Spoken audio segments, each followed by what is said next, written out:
시편 70편 우리가 이제 보통 분류할 때 그 탄원시 그리고 탄원의 기도, 그 탄원의 노래 이렇게 이제 불리고 있습니다. 그런데 이것이 이 시편 70편은요 나중에 이스라엘의 예배 때 쓰였던 찬양곡이에요. 우리가 지금 부르던 찬양곡처럼 찬양곡으로도 불려진 그런 귀한 곡입니다. 그런데 이게 70편의 비밀이 하나 있습니다. 이것은 뭐냐면 시편 40편하고 같은 거예요.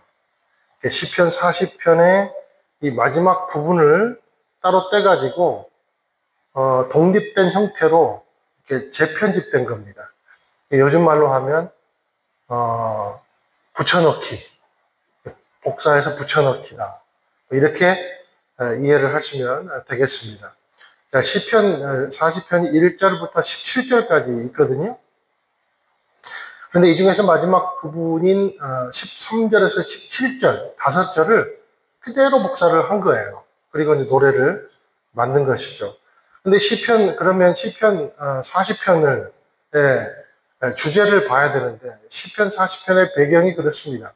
사울에게 쫓긴 거예요. 다윗이. 사울의 포위망이 점점 더 좁혀올 때 애절한 심정으로 기도하고 있는 내용인데 이 마지막 부분이 이 클라이막스입니다. 이 애절한 기도, 긴급 기도의 아주 클라이막스 부분이에요. 그래서 이것만 따로 떼가지고 이 노래를 만든 거죠.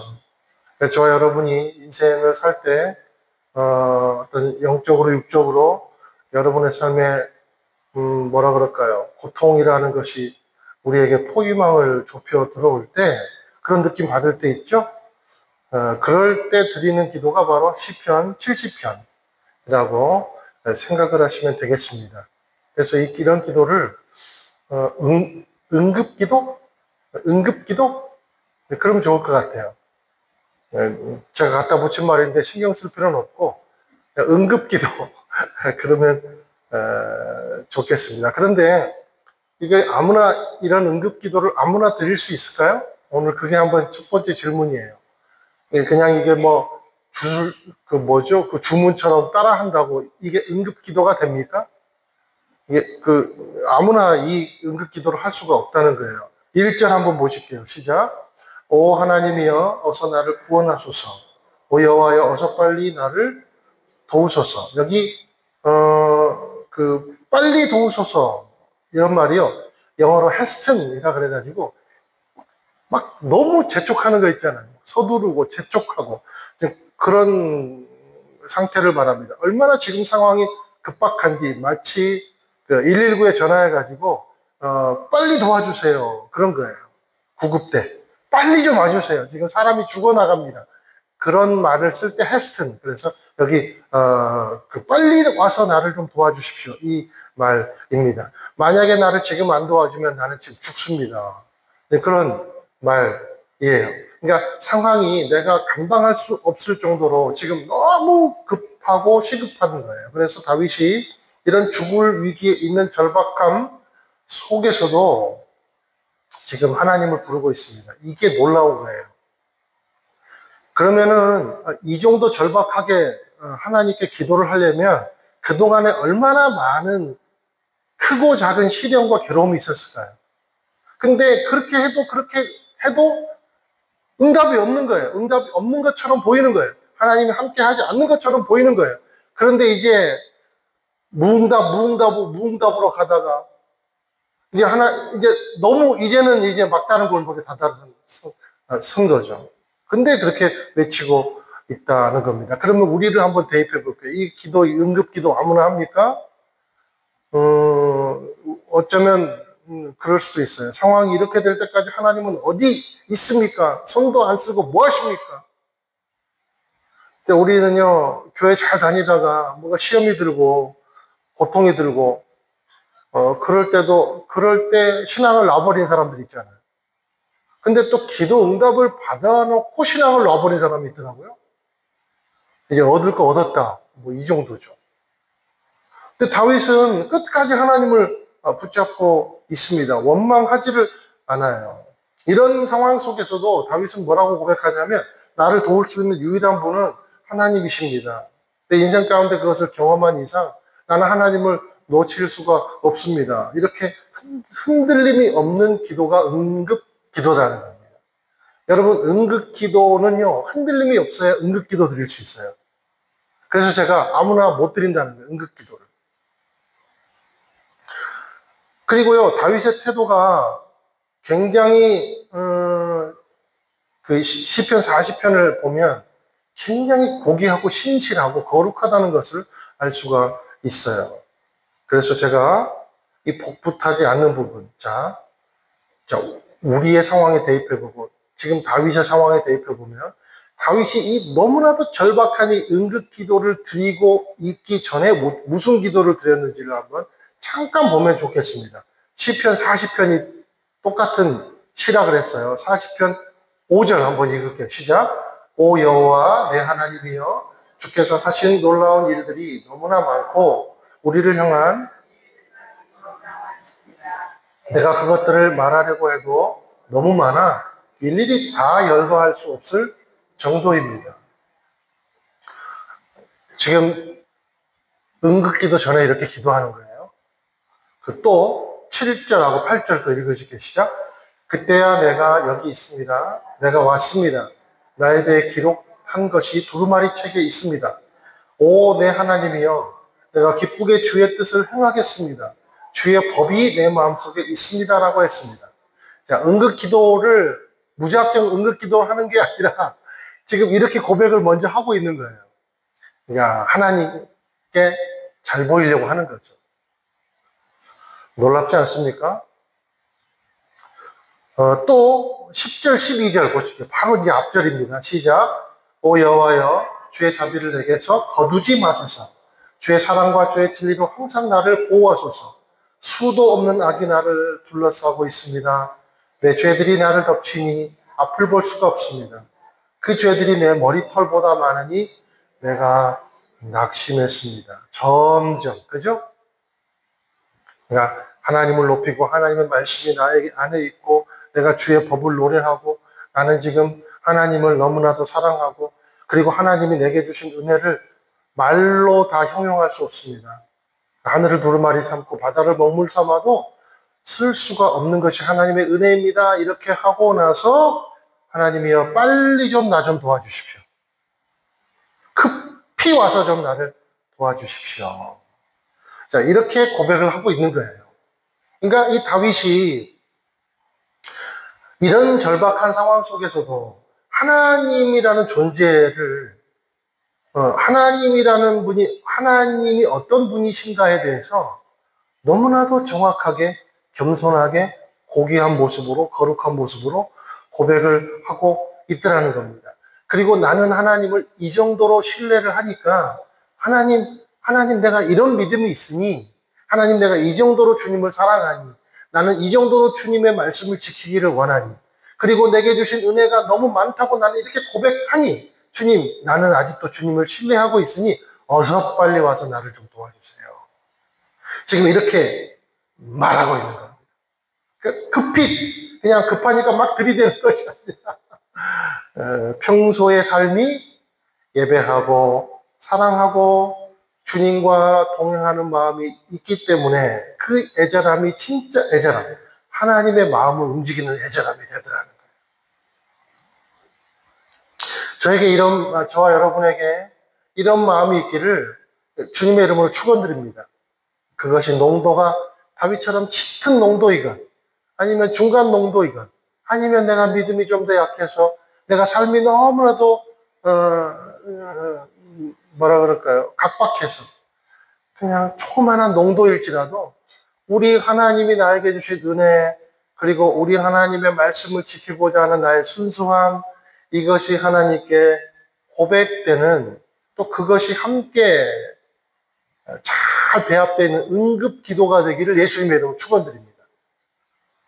여러분 비빌 언덕이 있다고 생각하면 절박할 수가 없어요.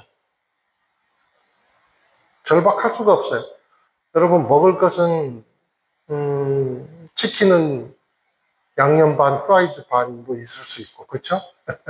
짜장면도 중국집 가면 짬짜면이 있을 수 있고, 그렇잖아요. 그래서 그 뭐죠? 나 한참 옛날에 좋아했던 그 호식이 두 마리. 맛있었어요. 예. 양념 반, 프라이드 반. 얼마나 맛있는지. 그런데 여러분, 하나님은요, 그렇게 섬기는 게 아니에요. 한 사람이 두 주인을 섬기지 못하는 것과 같이 우리가 하나님을 신뢰한다는 것은 마치 젖먹이 어린아이의 집중력과도 같습니다. 그러니까 나는 엄마 아니면 나는 절대 젖 못 먹어요. 나는 우유 먹을 수 없어요. 얼마나 순수합니까? 얼마나 절박합니까? 마치 세상에서 오직 존재는 나와 엄마밖에 없는 것처럼. 그게 하나님을 섬기는 겁니다. 절박할 때. 절박할 때. 그러니까 저와 여러분이 인생에서 절박함을 만나면 어린아이로 돌아가십시오. 다른 어떤 것도 나한테 도움이 될 수 없고 오직 하나님만이 나의 도움이십니다. 그러면 하나님은요, 응답 안 할 수가 없어요. 아니, 하나님 이외에 어떤 누구도 0.00001%도 나에게 도움될 수 없다는데, 그게 신실한 나의 마음의 진정한 고백인데, 하나님이 그 기도를 어떻게 안 받으실 수가 있겠습니까? 그렇죠? 우리 주님, 저는 지금 1초도 버티기 힘듭니다. 주님, 그런데 주님은 너무너무 느립니다. 그런 상황이 우리 가운데 있다는 거예요. 그럼에도 불구하고 다윗처럼 하나님을 100% 신뢰하는 것을 거두지 않는 태도. 참 이것이 너무 부럽지 않습니까? 저도 아직 이런 믿음을 못 가본 것 같아요. 부끄럽게 고백하지만. 그런데 오늘 이 밤에 이 믿음이 회복되기를 예수님의 이름으로 축원드립니다. 하나님 앞에서 고귀함을 잃어버리지 않는 거예요. 거룩하고 멋진 그리스도인의 모습이다라는 겁니다. 하나님은요, 우리의 기도를 다 듣고 계십니다. 근데 이건 하나님의 때와 우리의 때는 또 달라요. 때가 다르다는 것이 의미하는 것은 우리의 기도와 하나님의, 그러니까 우리의 응답에 대한 기대와 그 규모와 하나님의 응답과 규모가 다르다는 것을 의미해요. 그러면 누가 더 응답이 크게 보시겠습니까, 하나님은? 누가 더 크게 보시겠어요? 내가요? 인생에 문제가 닥치면요, 사람 시야가 좁아져요. 하나밖에 못 봐요. 그 문제밖에 못 봐요. 하나님은요, 그래서 우리 기도는 좁아질 수밖에 없어요. 응급 상황에서는. 하나님은 그런데 좁혀질 수 없는 분이세요. 그래서 하나님은 그 시야로 응답을 계획하고 계시다는 거죠. 그런데 우리에게 어려운 것이 있습니다. 힘든 일이 닥치면 피하는 것이 우선이라고 생각되니까 하나님의 규모를 우리의 규모로 축소시켜 버리는 경향이 있다는 거죠. 그러니까 좌절하고 실망하고 하나님의 능력을 의심하고 단정하는 겁니다. 어쩌면 신앙은 이 차이를 극복하는 영적 성숙도를 가늠하는 것은 이 규모, 이 오차를 극복하는 것에 있는 것 같아요. 저와 여러분은 이 오차를 얼마나 극복하며 살고 있습니까? 저와 여러분이 가품 그리스도인이 되지 않기를 주님의 이름으로 축원드립니다. 정품 그리스도인이 되기를 예수님의 이름으로 축원드립니다. 근데 나는 옷 같은 건 좀 가품을 좋아하는 것 같아요. 신발도 그렇고. 앞으로 정품을 좀. 다윗의 편에서 볼 때는요, 이래요. 다윗에게 볼 때는 왕이 직업일지 몰라도 하나님의 편에서 볼 때는 소명입니다. 소명, 사명. 에스더에게 왕비라는 것이 직업일지 몰라도 신분일지 몰라도 하나님에게는 뭡니까? 사명입니다. 그래서 저와 여러분의 인생은 하나님이 사명이라는 구도에서 봐요. 그냥 여러분이 하나하나 맡은 그 일을, 그 일의 구도로 하나님은 여러분을 절대 보지 않아요. 사명이라는 구도로 봐요. 콜링이라는 구도로 봐요. 그럼 하나님이 그렇게 보고 계신다는 것은 네 인생을 사명이라는 구도 안으로 내가 끌어들이겠다는 의도인 거죠. 그러니까 오차가 생길 수 있어요. 그러니까 갈등이 생길 수 있어요. 그러니까 오해가 생길 수 있어요. 그러니까 힘듦이 있을 수도 있어요. 그런데 이 차이를 여러분이 인정하고 극복하고 나아가면 정금이 되는 겁니다. 그러면 그 사람은 수명으로 사는 인생이 아니라 사명으로 사는 인생이 되는 거예요. 저와 여러분은 수명으로 삽니까? 사명으로 삽니까? 우리의 인생은 사명으로 사는 것이 우리의 인생의 목적인 줄로 믿습니다. 그러면은 우리가 내일 어떤 일이 일어날지도 모르는데, 언제 우리가 죽을지도 모르잖아요.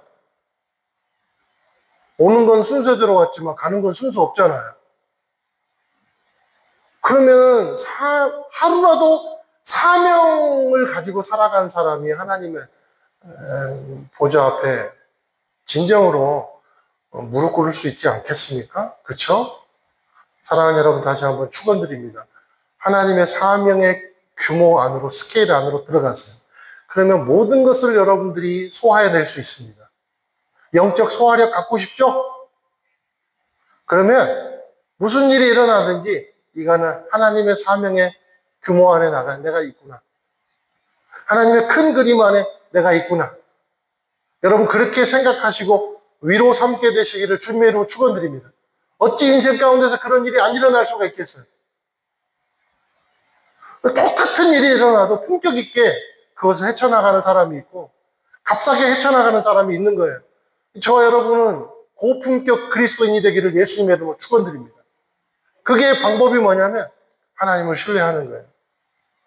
그리고 내게 벌어진 일이 하나님의 사명의 규모 안에 있다. 하나님의 그 계획의 그 스케일 안에 내가 있다라는 것을 인정하는 것에서 오는 겁니다. 저와 여러분이 이것을 인정하게 되시기를 예수님의 이름으로 축원드립니다. 2절에서 3절 또 한번 보실게요. 시작. 내 영혼을 노리는 사람들이 수치와 망신을 당하게 하소서. 모두 당황에 물러나게 하소서. 내게 아하 아하 하는 사람들이 오히려 수치를 당하고 물러나게 하소서. 자, 다윗이 자기 영혼을 노리는 자들이 수치와 망신을 당하게 해달라고 지금 기도하고 있습니다. 그리고 내가 멸망당하기를 바라는 자들이 모두 물러가게 해달라고 기도하고 있습니다. 그리고 3절에 보니까 아하 아하, 이 말은 무슨 말이냐면 타인의 고통을 보고 좋아갖고, 값싼 영혼들 있잖아요. 그렇게 내뱉는 비웃음 있잖아요. 저거 봐라 저거 봐. 그런 것들. 지금 그거를 아하라고 표현하고 있습니다. 그렇게 하는 사람들이 다 수치를 당하게 해주소서. 지금 다윗은 이렇게 그 기도를 하고 있는 거예요. 그러니까 내가 기도를 너무 열심히 지금 하고 있는데도 여전히 하나님의 응답은 더디지만 사람들의 수치의 양은 늘어가고 나를 공격하는 그 창끝은 그 언어의 끝은 더 날카롭고 드세지고 조용 오는 거예요. 여러분 보세요. 자, 이런 상황이 여러분, 성경에서 다윗만큼 고통당한 사람이 어디 있습니까? 제가 볼 때는요, 성경 66권 중에 인물 중에 다윗만큼 고통당한 사람은 없을 것 같아요. 그런데 여러분, 이렇게 1절에서 3절에 막 그 절박한 그 응급 기도가, 자, 다윗의 인생이라는 그 하나님의 그 사명의 큰 규모 안에서 다윗의 인생이라는 큰 그림을 놓고 볼 때 응답이 됐습니까? 응답이 안 됐습니까? 응답이 됐어요. 그래서 우리가 하나님의 규모 안에 들어가야 된다는 거예요. 자, 응답이 되었을 뿐만 아니라 큰 규모로 응답이 되었습니다. 마치 이것은 요셉이 혼자 힘으로는 애굽 총리가 될 수 없는데 하나님의 규모가 딱, 하나님의 사명이라는 규모가 요셉에게 닿으니까 13년 만에 총리가 된 거랑 같은 거예요. 여러분, 여러분의 힘으로 평생 여러분 자식이 공부해가지고 미국의 부통령 될 수 있어요? 하나님이 만지시니까 된 거예요. 다윗이 자기 힘으로 왕이 될 수 있습니까? 다윗이 자기 힘으로 골리앗 때려 죽일 수 있어요? 하나님의 규모 아래 들어오니까 커지는 거예요. 누구만큼? 하나님의 규모만큼. 놀라운 거죠. 이것이 하나님의 때와 방법과 규모라는 것입니다. 어쩔 때는 너무 다급해서 면피를 위해 기도했을 뿐인데 하나님은요, 정금같이 나오게 하셔서 하나님의 마음에 합한 왕이 되게 해주십니다. 이것이 하나님의 규모예요. 어떤 때는 다윗의 기도가 즉각 응답되기도 했어요. 여러분, 다윗이 도망 다닌 유대 광야 보세요. 다윗이 도망 다닌 유대 광야는 한두 사람만 지나가도 훤히 다 보입니다. 그런데 다윗의 그 군사 수백 명이요, 동원이 돼가지고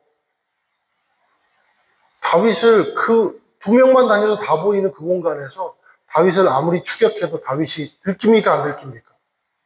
안 들켜요. 다윗의 수천의 군대들 눈을 멀게 하신 거예요. 하나님이 응답하시는 거예요. 주일도 말씀드렸잖아요. 은혜는 두 가지가 있다. 보이는 은혜, 보이지 않는 은혜가 있다. 여러분들이 오늘 하루 여러분들이 죽을 뻔한 경우가 얼마나 평생 동안 많았어요. 그거 다 헤쳐온 거예요. 하나님의 은혜로. 보이지 않는 은혜가 작동을 한 겁니다. 때로는 보이는 은혜가 작동을 한 거예요. 다윗의 기도는 응답되었어요. 그래서 다윗의 기도가 응답됐으니까 사울이 남의 힘을 빌어가지고 간접 자살을 하잖아요. 응답되었기에 그의 손에 블레셋이 멸망당하고 심지어 자식일지라도 다윗의 기도를 응답해 주셨습니다. 압살롬이 반란해가지고 다윗을 죽이려 할 때 누가 죽습니까? 자식도 다윗을 향한 하나님의 놀라운 규모를 끊을 수가 없어요. 어떤 술수도 통하지 않아요. 멸망당합니다.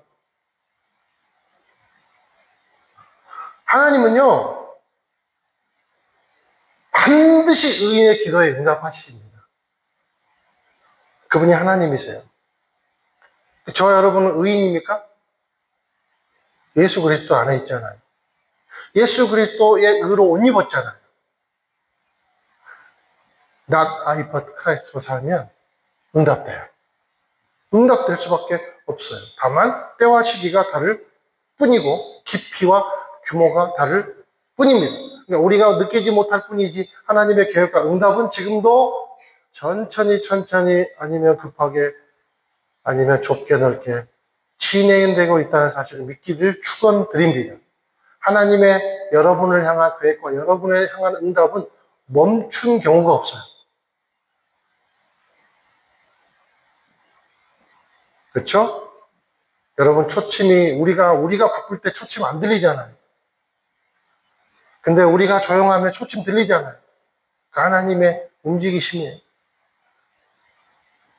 그러니까 우리가 막 바쁘고 우리가 하려고 그러고 우리가 막 응답받으려고 그러고 우리가 막 함몰돼 있고 어떤 문제에 그러면요, 너무 우리 마음속이 분주하니까 약속의 초침 소리, 응답의 초침 소리가 들리지 않는 거예요. 하나님이 조용한 속도로 움직이고 있다는 사실을 깨닫지 못하는 거죠.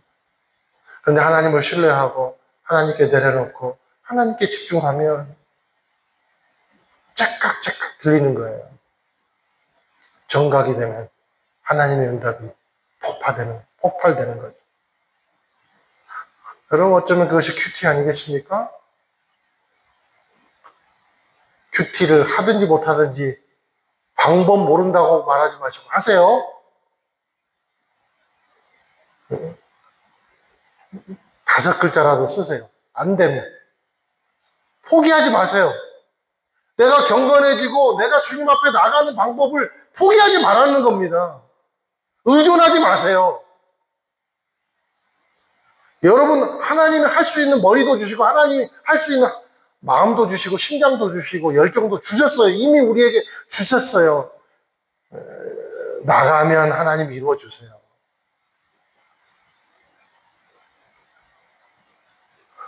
기도를 포기하지 마십시오. 낭망하지 마십시오. 때가 되면 다 이루어진다는 사실을 믿고 기도에 매진하는 저와 여러분이 되기를 예수님의 이름으로 축원을 드립니다. 4절, 5절 한번 읽으실게요. 시작. 그러나 주를 찾는 사람들은 모두 주 안에서 즐거워하며 기뻐하며 하소서. 주의 구원을 사랑하는 사람들이 하나님은 높임을 받으소서 하고 끊임없이 말하게 하소서. 그러나 나는 가난하고 구처합니다. 오 하나님이여 어서 내게 오소서. 주는 내 도움이시며 나를 건지시는 분이시니 오 여호와여 지체하지 마소서. 5절에 보면 아직 다윗의 상황이 좋지는 않다는 것을 알 수가 있어요. 그런데 놀라운 게 4절입니다. 저는 4절을 보면서 감동을 받았어요. 아직 그 상황이 보세요.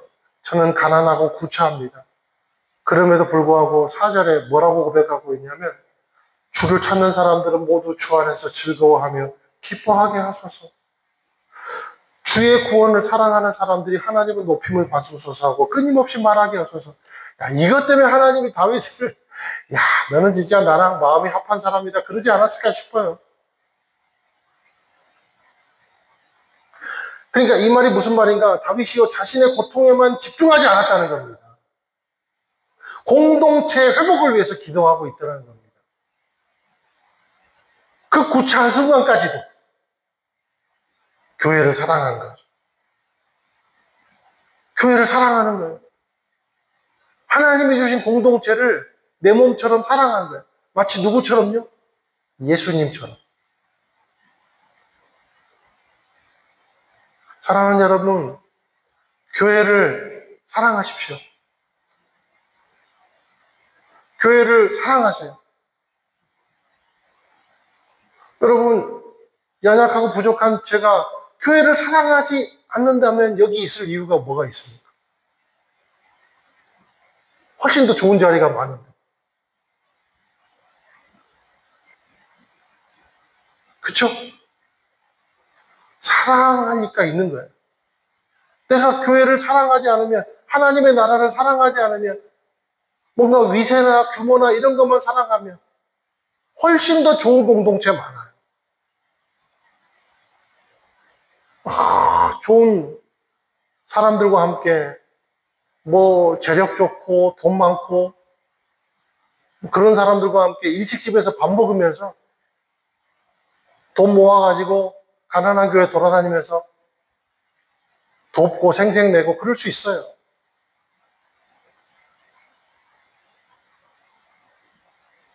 사랑하는 여러분, 교회를 사랑하십시오. 다윗처럼. 그럼 하나님이 그걸 너무 기뻐하셔요. 왜냐하면 예수님의 마음이거든요.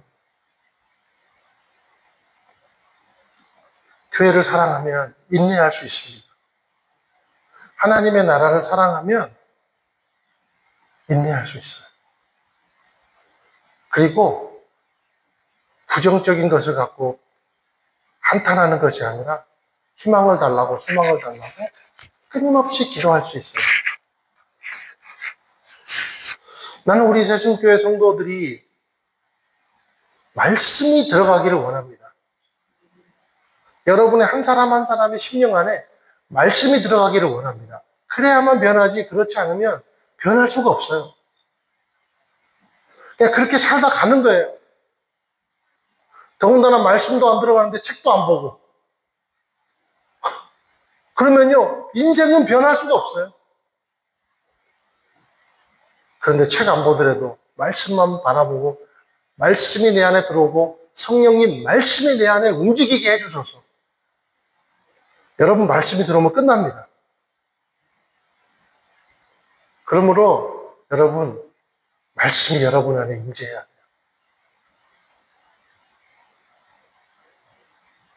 다윗 보세요. 어느 시편이든지 하나님의 말씀을 사모한대잖아요. 그냥 무식하게 사랑해요 사랑해요만 갖고 있지 않습니다. 자기가 부족하면 공부를 해서라도 법계 들고 오다가 망했잖아요. 사람 죽는 거 봤잖아요. 공부하잖아요. 내가 말씀 몰라서 이런 거예요. 그리고 성공하잖아요. 그리고 예배자가 되잖아요.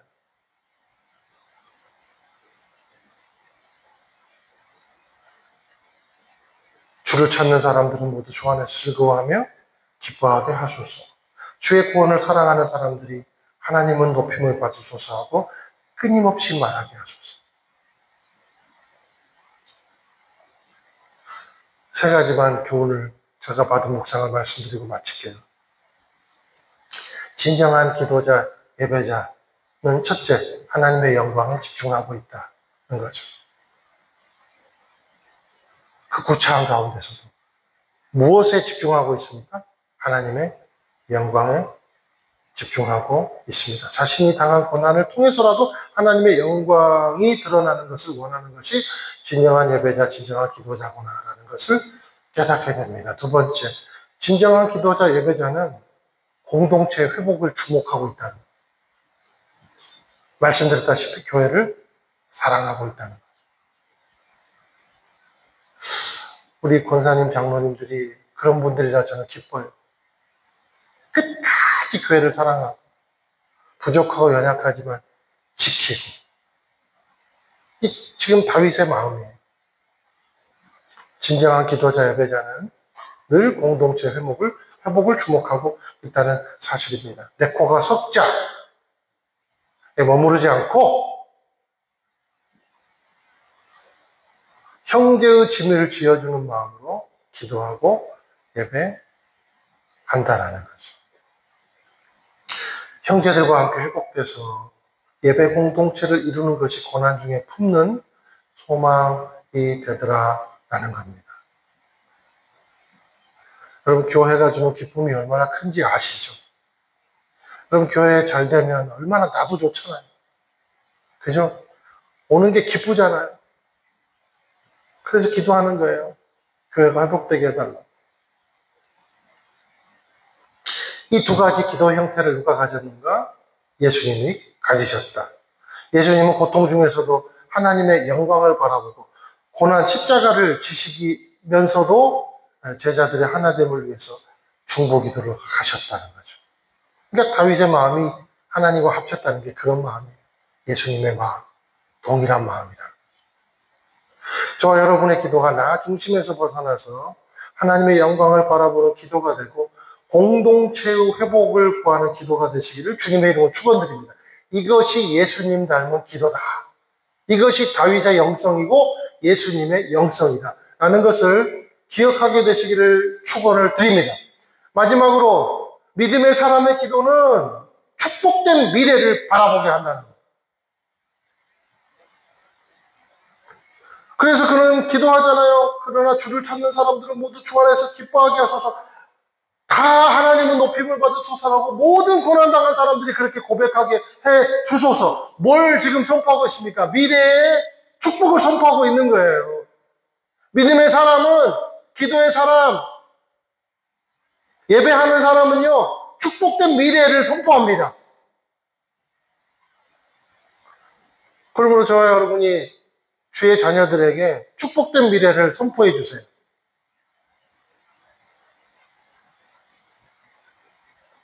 그따구밖에 못하냐? 그러지 말고, 어떤 부모들은 그런다면서요.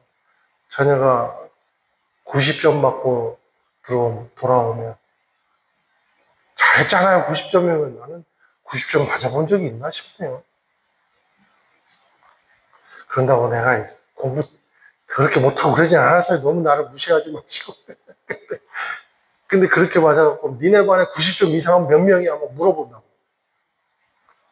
더 열심히 해야 돼, 막 그러고. 축복해 주세요.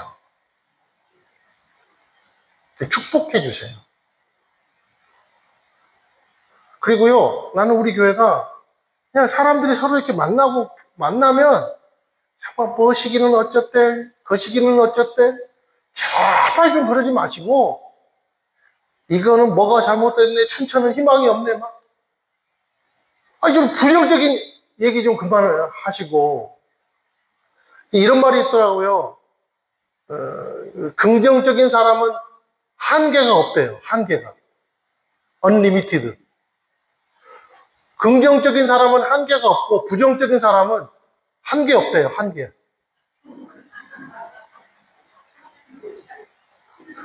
네? 한 것이 없다. 한계 없다. 이게 이제 라임. 한계라는 이게 이제 라임이라 그러거든요. 이 재밌죠? 여러분, 저와 여러분이 이렇게 만나면 들어봐 하면서 막 이거는 어떻고 저거는 어떻고 제도는 어떻고 뭐가 어떻고 이 사람은 어떻고 저 사람은 어떻고 춘천에서 언제 이사 갈 거냐 그러고 교회가 춥네 덥네 이러고 진짜 좀 그러지 마세요.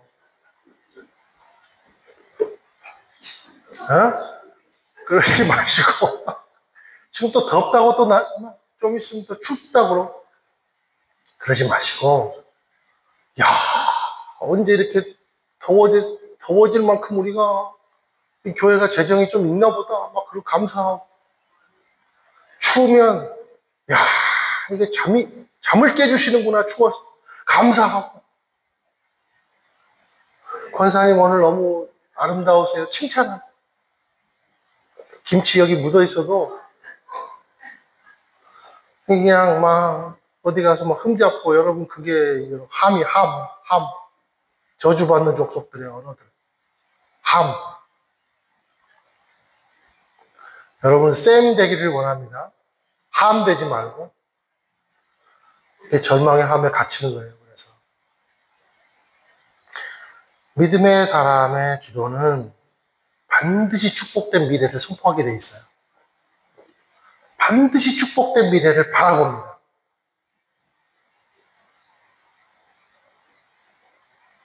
기도하게 되면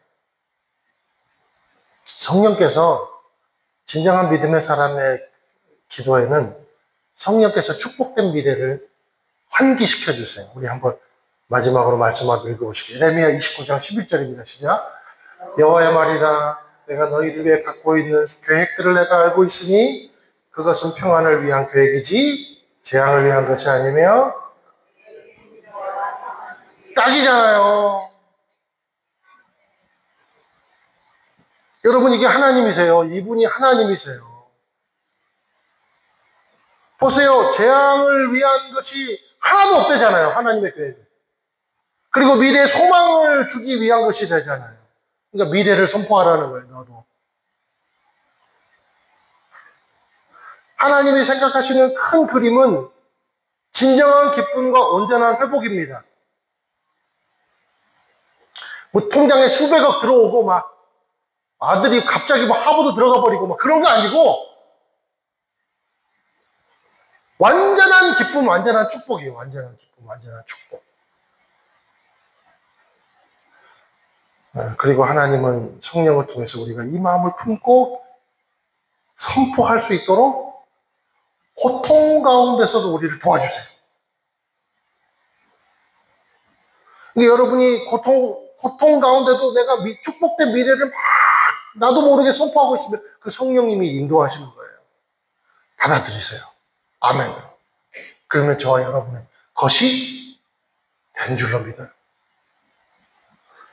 어떤 상황에서도 미리 보고 기뻐하고 미리 보고 감사하는 존재가 돼서 하나님의 마음을 시원케 해드리는 능력 넘치는 기도가 되기를 예수님의 이름으로 축원을 드립니다.